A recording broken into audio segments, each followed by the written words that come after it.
Hi, one question we get a lot is, does my client need a settlement trust?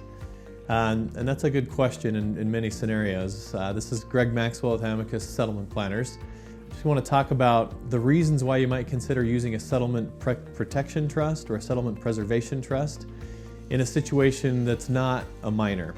We often use them in minors cases, and we'll talk about those maybe in a different post. But if you've got an adult who's not necessarily on government benefits, you don't need to protect Medicaid or SSI, but you've got a situation where you feel like that adult may not be able to maybe manage their own funds, and they may need a little more protection from themselves and from other folks that may try to take advantage of them.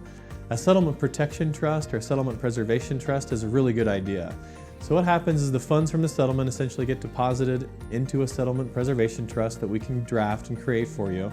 It's then held with a trustee and invested for that client so that the funds are earning interest and growing. But what it does, the client still has access to the funds, they just have to go through the trustee. But what that does is it helps protect them from family members, from friends that may have heard that they got a settlement and now have a great business idea that they try to come and get a loan from your client, or 1,000 different things that we've heard of, and I'm sure you have too. But a settlement trust allows that client to be able to tell their friends and their family, their kids, whoever it might be, look, I'd love to help you, but my funds are in this trust and I have to go through my trustee.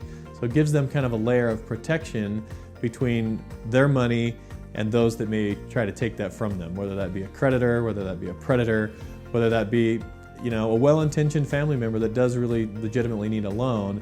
You've now got a trustee, someone working with that client to help protect their settlement funds for them, so that the use of those funds goes to what it should be in the first place, which is to your client. So we do a lot of these settlement trusts for minors, but we also do them a lot for adults, whether or not they be on government benefits that need to be protected. So give us a call. We'd love to chat with you about that and help you with that if you have any questions. We'd love to talk.